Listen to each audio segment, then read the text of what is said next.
Hosted by you/Throrex husband. I, 28M, used to be married to an amazing woman, 24F. We divorced 2 years ago after dating for 1 year and being married for 3. She was, and still is, the love of my life, and our divorce is my biggest regret. The main reason for our divorce was my mother, who was a nightmare mother-in-law. I foolishly allowed her to interfere in our marriage and mistreat my ex-wife by constantly criticizing her. While I never called my mother to complain about my ex or sided with her against my ex, I should have enforced strict boundaries as soon as I realized she was a problem for us. I did go no contact with my mother twice, during my ex-wife's miscarriages, because I wanted to shield her from additional stress. However, during the second miscarriage, my mother found out about it by reading some texts on my sister's phone. She also discovered through those texts that it was our second miscarriage, and she went ballistic. My mother showed up at our home, and instead of turning her away immediately, I made the mistake of taking her into the living room to try to calm her down and explain things. My ex-wife, who was upstairs resting, was unaware that my mother was there. My mother pretended to calm down, but when I went into the backyard to bring our cats inside, she went upstairs, woke my ex-wife, and screamed at her for ruining my relationship with her. She also made horrific comments about my ex-wife being barren. By the time I got upstairs, 5 minutes later, as the cats weren't cooperating, my ex-wife was in tears. I kicked my mother out immediately, but that incident was the final straw for my ex-wife, and we split up a month later. We agreed to remain friends and acknowledged that we still had feelings for each other, but the relationship was no longer beneficial to her. After the divorce, she went to stay with her father in the UK and ended up getting a job through one of his friends. The divorce devastated me. I went no contact with my mother and started therapy, which helped me understand that my relationship with her was toxic. I learned strategies to manage communication with her, and now we're low contact, only speaking at family events. According to my siblings, she still doesn't see what she did wrong, so I have no plans to move beyond low contact with her. I've never moved on from my divorce. In fact, I think I'm even more in love with my ex-wife now than I was before. I haven't dated anyone else, and she's constantly on my mind. During the first 6 months of her living in the UK, we didn't speak. However, on our wedding anniversary, she sent me a text that read, "Happy anniversary," insert nickname she used to call me, followed by, "I thought we agreed to stay friends, loser." After that, we started texting each other occasionally, for example, on my birthday, her birthday, and my brother's birthday. For my brother's birthday, she sent his gift to my house, and I passed it on to him. Quick note, my brother is gay, and he and my ex have been best friends since childhood. He's the one who set us up on our first date, so there's no weirdness here. In her second year away, our communication became more consistent, resembling a typical friendship. During one conversation, I told her about the therapy I'd undergone after she jokingly asked if I'd cut the umbilical cord yet. She also told me about 2 men she had dated and how those relationships ended. I wasn't weird about it, but it made me realize how much I missed her and how much I still loved her. That night, I couldn't stop thinking about how I had ruined things. I still have our wedding rings and her engagement ring. Due to recent world events, she hasn't been able to visit anyone in the US, but she's moving back in October. I was actually the first person she told.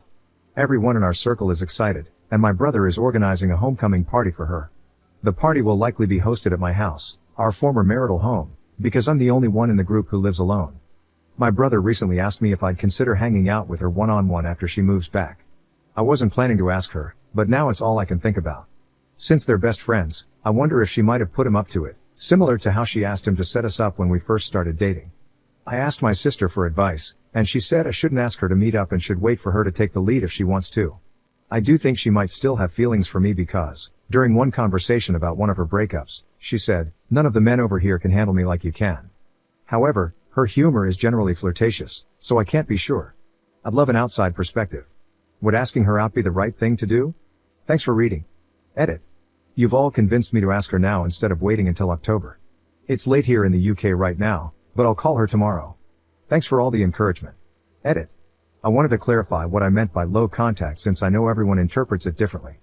The low contact I have involves only saying happy birthday to each other in the family group chat. We're never the first to say it to each other, and the conversation doesn't go beyond that point. Whenever she approaches me at family events, which doesn't happen often anymore, she usually asks how I am and for updates on my life. I give her one-word answers and greyrock the rest. My therapist refers to this method as civil no contact, which I think is a more accurate term. She initially freaked out about no contact when my ex-wife first left and regularly blew up my phone. Low contact has been more peaceful. I'm aware this will likely change if my ex-wife and I get back together, and I'll be working with my therapist to create a plan for every possibility. I plan on returning to no contact after the phone call tomorrow, and I want to make it as safe and peaceful as possible. If a tiny bit of conversation is what it takes, I'm willing to do it. Update 1 day later. I asked if she'd like to come out to dinner with me when she gets back. She said yes. She even asked me what took me so long to ask, Lamau. She told me that if I hadn't asked her by the week before her return, she would have asked me out herself, so thank you guys so much for pushing me to call her. I feel like me making the first move is more meaningful, especially since I was the one who ruined our marriage. I'm literally on cloud 11 right now. We're planning to take things slow this time. We got engaged after 6 months the first time around, Lamau.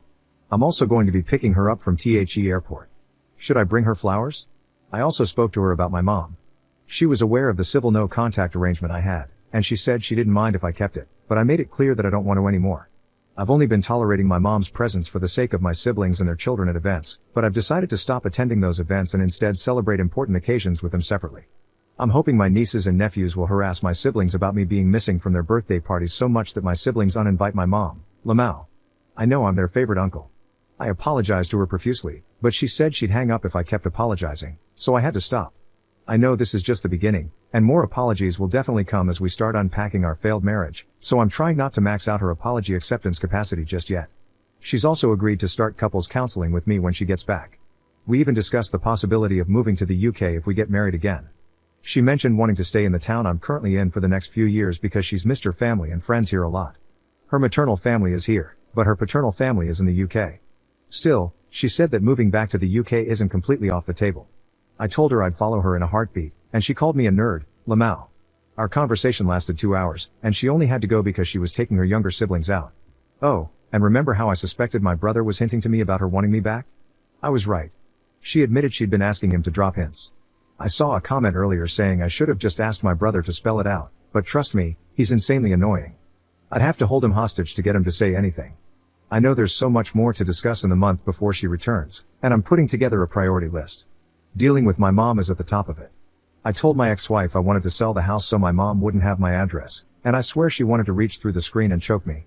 She loves the house and said I can't list it or even talk to a real estate agent until she gets a chance to look around again. Of course, I'm happy to oblige my queen. I also saw comments saying I shouldn't send my mom that email, the one explaining my boundaries and the consequences of breaking them. Since my ex-wife doesn't want to leave this town for the near future, and given how small the town is, it's likely my mom will run into us, either together or separately. I already run into my mom at least once a week, and we just ignore each other. I'd hope she has the decency to keep it that way, but she can't be trusted. If she crosses the line, I'm prepared to take legal action. Any advice on this is welcome. For now, my plan is to attempt total no contact in the month before my ex-wife returns. There are 4 family birthdays coming up, so it's the perfect time. My absence at all 4 events will definitely be noticed, and I'll get to see my mom's reaction. I'm also considering asking my brother and sister to sit her down and tell her not to bother me anymore, that I've decided to go fully no contact. I know some of you are mad at the civil no contact I've been doing, but it's helped me maintain the peace I needed for the past 2 years. However, I understand that everything will be different when my ex-wife is back. Thank you all so much. You're all invited to our second wedding. Edit. She found this post on Best Redditor Updates, Lamau. She called me a total nerd. She also wants me to thank you all for convincing me to call her instead of waiting until October. And she told me to call her my girlfriend instead of my ex-wife, so that's what I'll be using from now on. Edit. I'm fully aware that my mom is racist. By closet racist, I meant someone who's kept it hidden effectively for so long. She's also just a complete weirdo in general, so there are multiple reasons why she doesn't like my girlfriend and my brother's boyfriend beyond race. She hates my girlfriend because of her messed up family background and her miscarriages, in addition to race. She also dislikes my brother's boyfriend for being into motorbikes and smoking pot. She's incredibly absurd, so at the beginning, I wasn't sure if it was racism or not, but now it's pretty obvious. My sister's boyfriend is also black. He's my girlfriend's cousin. We set them up, lol, but he refuses to meet my mom because of how my girlfriend was treated. Interestingly, she's never commented on their relationship. Edit. I doubt any of you are still lurking here, but I thought I'd give a mini update. After spending some time on r/justnormal and speaking with my therapist, I've decided that the best course of action for reestablishing total no contact is to have a lawyer contact my mother. I reached out to a good lawyer today, and we're going to begin drafting a letter to send to her. Some of the things I've seen on here have worried me, so I've also started collecting evidence needed for a restraining order. I'm not sure how effective old texts and videos will be, but it's worth a shot. My girlfriend thinks I'm being too militant, lol. I think her time away has made her forget the worst of it, but she appreciates that I want to protect her. For clarification, since some of the comments seem to assume otherwise, we are not moving in together. My mother does not know the address of where my girlfriend will be living. Second update 1 week later. Success. I posted here a while ago asking for advice on keeping my mother away as my ex-wife, now girlfriend, returns to the town we live in. I'll be referring to her as my girlfriend for the rest of the post. I decided the best course of action was to have a lawyer contact my mother. The lawyer sent her a simple letter explaining that he was representing me and advising her to stay away, while also warning that I would take legal action if she didn't comply. The lawyer said he had to provide a reason for the letter, so it briefly mentioned that I had entered a romantic relationship and didn't want her involved due to her past behavior. It did not specify that I had gotten back with my ex-wife. This sparked a whole fight with my parents and older siblings. My dad even showed up at my house to argue with me. He kept going on about how hurt my mother has been during the 2 years I've been mostly no contact with her. There was no mention of what she had done to me and my girlfriend. I like my dad, but he's a complete pushover who does whatever my mother wants. I didn't tell him I was back with my girlfriend, but I did tell him flatly that my mother's insane behavior during my marriage is why I want nothing to do with her now. He pulled the classic "she's your mother, she loves you, and you're really hurting her" argument, but I didn't back down. I explained that because the town we live in is so small and I already run into her regularly, there's a high chance I'd run into her while I'm with my girlfriend. I told him I didn't want her to lose control, so having a lawyer warn her was the best way to avoid escalation. I made it clear that the ball is in her court. If she respects my no contact, then this won't need to go further, and we can all live peaceful lives. Eventually, my dad agreed with me. Before he left, I also told him never to show up at my house unannounced again. He promised to explain the situation to my mother and tell her that if she behaves, I won't take legal action. My older sisters have all called me to insult me, but I sent them the same text telling them to mind their own business, and the harassment stopped. It's been a day since all this happened, and my father said my mother agreed to leave me alone.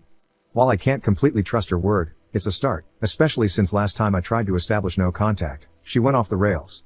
I've already spoken to a realtor about getting my house on the market by mid-October.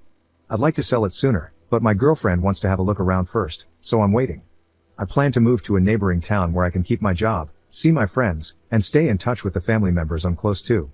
I won't be attending any family events where my mother will be present.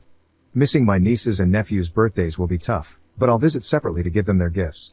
So far, so good, it's been a tentative success. There's still a month before my girlfriend returns, so I have time to handle any issues that might come up before then. To clarify, my girlfriend won't be moving in with me, and my mother doesn't know where she'll be staying. Here's to more successes. Third update 1 month 1 week later. Hello, everyone. Sorry for keeping you all waiting. My girlfriend has been back for a week today, and it's been the best week of my life. I picked her up from the airport last Saturday. I brought her a gigantic bouquet of daffodils, and we both cried, lol. Seeing and hearing her again in person was so surreal because I'm so used to speaking to her over video calls. Her accent has become more British now, and it's so cute. The drive back to our town was challenging because I had to keep my eyes on the road, but I wanted to look at her the entire time. We had the homecoming party at my place, our old marital home, on Sunday, and it was amazing. It felt just like old times when we were still married and hosted our friends. She stayed to help me clean up with my brother and, unfortunately, her older brother too, who does not like me. She wanted to come over and have a look at my house before I put it on the market, and we did that on Tuesday. It was extremely emotional, and we both ended up crying, especially when we got to the master bedroom. When she left, I moved my things into another bedroom, locked up our old shared bedroom, and basically forgot about it. I only went in about once a month to clean it, but other than that, it stayed locked. Our old rings, a few things she had left behind, and some items that were too painful for me to look at, like framed photos we had together, were in there. She ended up taking her old wedding and engagement rings to wear on a necklace, which was really touching because I thought she wanted to completely forget our previous relationship and start fresh. I'm happy to know that she looks back on our past together fondly despite it being a hot mess. Yes, if we do get married again, I will 100% be buying new rings. We've hired a counselor to work through our relationship, and our first appointment is next week, so wish us luck. I also have an appointment to get the house valued next week so I can sell it ASAP. My girlfriend is currently staying with a family member and is apartment hunting, so we also have some appointments next week to look at places for her. The coming week is pretty jam-packed for us. We won't be living together for a while so we can take things slower than we did last time. Last time, we got engaged after 6 months and married 6 months later. During the week she's been back, we've spent a few hours together every day, except when I'm working, apart from Wednesday. I know some of you will probably be wondering about my mother, and I have good news. We live in a small town, so it was 100% likely that my girlfriend would run into her within her first week back. She ran into her on Wednesday, and my mother did not do anything. My girlfriend was out with her younger sister at Starbucks, and my mother noticed her, then turned around and went about her business like a normal person. I will never be open to re-establishing communication with my mother, but it actually looks like she's learned her lesson after 2 years of very low contact. Unfortunately, my lawyer said I probably wouldn't be able to get a restraining order against her, so I seriously hope she continues to behave. According to my siblings and father, she didn't even tell them she had seen my girlfriend. I need to clarify that my mother does not know we are back together, and I'm hoping to move to the next town over to keep it that way. Once again, thank you all for your support and encouragement. I will be eternally grateful that you convinced me to ask her out back then instead of waiting until now. She wants me to thank you all too. You're all awesome. Comment update 4 months later. We moved in together. My girlfriend couldn't find an apartment she liked, so we decided to live together again. Other than that, there are no new developments.